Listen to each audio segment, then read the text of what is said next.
Hey Rogues, this is Mallory and Jason Brooks bringing you guys some mobility while you're maybe stuck at home, while you don't really have a race maybe in the near future. Trying to keep you guys healthy and moving even when you're maybe not all running together. At least we can all be doing the same drills together. So each week we're going to give you guys 4 exercises to do 3 times through. Each time you do them, you'll go through a different movement pattern. So for your first week, the drills are going to be squat to reach, plank hip driver, balance toe reach, seated hip flexor. You don't really need to know what any of those are yet. Jason's going to show you all of them. But just so you kind of get the bigger picture, each one we're going to go through sagittal, right? This is the plane of motion we use when we run. Frontal, that's basically like your jumping jack, plane of motion. And transverse, that's just rotational circular movement. So we'll get right to it. So you want some open space where you can move around, get some comfy clothes on, and we'll start with squat to reach. So Jason will start just basic feet a little wider than shoulder width apart. Pick an arm to start with, squat forward, reach with the fingertips, and then think about moving the hips forward, reach, arm as far back as you can go, opening up the rib cage. So go through those, squat forward, reach, exhale, reach back. Keep the weight in the heels. We'll go through 10 of these. 8, good. If you can try to match your breathing to the movement, that's going to be better. So exhale on the reach. Good. So as much as Jason's thinking about what's moving, he's also thinking about what's not moving. So no rotation in the back right now. Everything's really staying squared off. 2. Last one. And then same thing, you're just switching hands. Right hand reaches forward.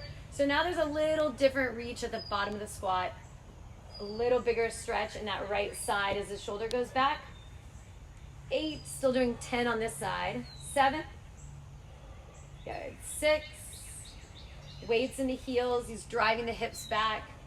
The fingertips are his drivers. So driver is what we're thinking about moving through space, because it's easier to think about moving the fingers through space than it is to think about moving in the hips. Last one, good. And then plank hip driver. So I would start with these feet together, chin to the chest. Just think roll down as slowly as you can.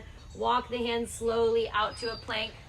And again, rather than thinking about moving your back, he's just going to think about dropping his hips, chin up to the sky or the ceiling, and then drop the chest, stretch through the back, stretch through the hamstrings. So go through 10 of these each way. And you can move as slow or fast in all of this as you want to. Some of it feels better, some of it feels a little tighter. You should feel like with each movement, if you're measuring how far your hips can go, you're able to go just a little bit further each time. So think about like stretching a rubber band. The rubber band's just getting a little more elastic each time. Do 2 more. Good. So every week we'll be bringing some kind of plank variation to you, and then walk the hands back to the feet. Root the heels down into the ground and then roll up slowly. So also each week we're going to bring you some kind of balance drill. So we'll do a balanced toe reach. So pick your favorite foot, doesn't matter which one. Toe is going as far forward as you can and you're leaning back. Toe is going as far back and you're leaning forward. So now just trying to work on all the fine little muscles from the knee down to the foot that are responsible for your stabilizing. And it's waking up the quad with that forward reach and hamstring with that backwards reach. So 5 more of those, doing about 10 on each side. 4, good. 3, 2, last one. And then switch legs. Same thing, other side. Right foot. Yep. Good. So you can keep the arms stiller than Jason is. Toe forward, toe back. Good. 7, 6. So that should start to wake up the quad and hamstring. If you're not feeling it, focus on trying to make that movement even bigger. 4. Good. 3, 2. Last one.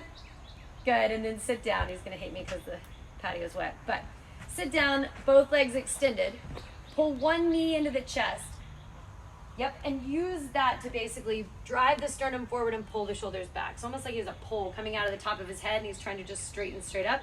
Flex the left foot, and you're just doing these 20 quick raises. So by doing this, we're now just isolating all that effort to the hip flexor. It's easier to do when you're standing up because now abs are kind of playing into it. When he's sitting down, all this turns off, so then he's going to feel it more in the highest part of the front of that leg. Switch sides. 20 of these. Flex the foot. 20, yeah. Yeah. Good. I feel like these look easy. These are a bit harder than maybe they look. Vertical spine, chest forward. Good. 20 of those. And then we'll go back through that, again, different plane of motion. So stand back up. Everything now is going to be on this frontal plane, right? So this sideways movement. So now he's going to pick a hand, squat, reach down, tilt to the side, and then think bicep to the ear, reach overhead, lean. So go through 10 of those. Squat, lean down, lean overhead. So he's trying to stay in as narrow of a position here as possible. No rotation forward, no big tilt, less tilt forward. Good. 4, perfect.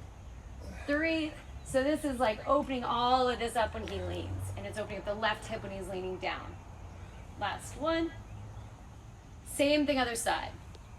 Squat, overhead reach. So that overhead reach from here, there's nothing in front of him or behind him. So you can use that funky analogy that you are like stuck between two walls. There's no room to lean or to rotate. 5. And again, still match the breathing to that movement. So there's a big exhale as you reach over, just expanding all that space between the rib cage. 2. Last one. Good, and then feet together, chin to the chest, roll back down, walk out to a plank. This time feet are a little bit wider. So now, same idea. His wall, he still has this wall in front of him and a wall behind him, but now the wall's here and the wall's here in front of him. So he's just trying to make this right hip come out to the side to hit my hand, and then left out to the side. So he's just doing this side to side shift. There's no rotation. There's no drop of the hips. Good. 5. Perfect. 4, there's always a little bend in the elbows. So you're relying more on this muscle, less on the skeleton. Last one, and then walk the hands back to the feet. Stand back up. Toe reach. So as last time we were going north-south, this time you're going east-west. So imagine you're standing on a balance beam that only goes out to the right and left of you, and you're trying to just put your toe as far over to the side as you can in one direction, and toe as far as you can to the side in the other direction. So pick a leg. And really this, for anybody that's paying really close attention, this is a frontal reach to the side, and it's rotational once he tucks the leg. We're just trying to get that hip moving in really all the different ways it can. Good. 4. So rather than just feeling that quad and hamstring now, he should be feeling that more quad and hip. Good. Last one. Same thing on the other side. So notice he's leaning away from that foot. So the upper half of his body right now is a carriage that he's just treating as this counterbalance. So by leaning extra far to the right, he can get his foot extra far to the left. Good, and that right leg is what's working. So by sending that left leg out, the right leg has to do more work. Good, last one, and then back to sitting down. Pull a knee into the chest. One leg is straight out. Yep, now this time, again, like that jumping jack idea that you're just going side to side, he's just gonna sweep that leg out to the side and back in. So 20 of those. And I just try to remind my athletes, no pause on either side. So almost like this true metronome. He's just swing, return. And then as much as you can keep this all still as possible. Good. Well, I'm not counting, can I? Yeah. We get up into the 20s and it's too big a number for me. 5 more. Good. Check that the toes not starting to fall out. Don't do that. Yep, toes stay straight up and down. So when the toes collapse and rotate out, that's just a sign that your muscles aren't strong enough to be pulling that leg in and correcting it. So we're trying to keep your body strengthening its ability to come back to neutral. So as a runner, that's super important because as you fatigue, you start to get a hip drop, you get a funky shoulder swing, you get a collapsed chest. So everything that we're doing, all of these drills are designed to try to keep your body able to correct back. So go vertical spine and stick this out further. So your body's naturally going to want to kind of slump under and tuck the tailbone under when you're doing these because it helps. So it's your body trying to be efficient, but for the exercise purpose, it's better to not be as efficient. All right, last time through, squatted reach. So now pick a hand. You're going squat, reach down to the opposite heel, and then imagine you're just trying to reach as far back around as you can with that same arm. So right arm reaches down, right arm reaches up. All right, squat, rotation down, exhale, open up, reach, yeah. So if you could only do one exercise the rest of your life, this is probably one of them. So make like the top 5 cut. Good. 5. So we always do rotational as the third plane of motion because it's a plane of motion that you live in the least. We exist in this world the most and are least likely to get injured that way, so we'll always start with that. Good. Switch sides. Same idea. Left hand goes down, left hand goes up.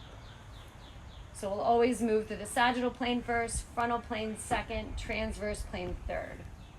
This is because this is the one you live in the least, it often feels the best to open up. It feels like the deepest stretch. Good. All right, next is plank hip drivers. Go feet together, chin to the chest, roll down, walk out to a plank. Feet are about shoulder width apart. Bend the knees, bend the elbows. So you have the sturdy base. And now he's going to try to like bring his right hip towards the ground and then left hip towards the ground. You can, bonus points for bringing your hip all the way down to the ground. If you cannot, as long as you're getting that rotation in the spine, that counts. So remember, the goal really is the movement that we're getting here and in the core. Where the hips actually go in space is less important. All the way to the ground is pretty solid though. I'm not counting this round. 10-ish, you counting? Yeah, I did 12. All right, balance, toe reach. So again, we're working on single leg. Still reaching forward and back, but now thinking about where the hip bones are. So if I reach the toes forward, my hips are pointing left. Reach the toe back, my hips are pointing right. So you're trying to get a full rotation, under all these layers, where the femur comes up into your pelvis. So balance on the left foot. Think reach your right toe here. Reach your right toe back there. So imagine you're on a balance beam, and you can only touch right on the tip of that balance beam forward and back. So he's trying to get as much swivel in his hips as possible. This is where I have the least stability. Good. 4, 3, 2. Last one, and then switch feet. So as the weeks progress, we're going to keep doing a lot of these things, but add in more elements to it.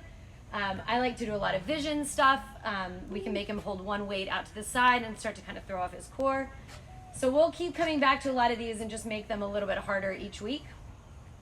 We'll do different stuff too, but just so you know, we can build. There's a lot of room to build on these. And then last thing, back to your seated hip flexor. So sit down, use the arms to tuck the knee in, one leg extended. Think zipper up, so you have this super straight vertical spine, chest out. Raise the foot up about halfway as high as you can take it, and he's just gonna rotate from the femur. So think, you don't want to just wiggle through the ankle. Think the entire leg is turning in and turning back out. Turn in, turn out. Good. And this is a hard one for a lot of runners because it's not a movement that you're used to doing. Where do you feel that? And my quad mostly. Yeah. Quad and hip flexor. Good. And then you'll do the same thing on the other side. Again, check that you're not letting the shoulders round forward. You're not letting the tailbone tuck under. Everything's straight up and down from that tailbone, through the spine, through the neck, through the top of the head. Nice job. 20 of those guys.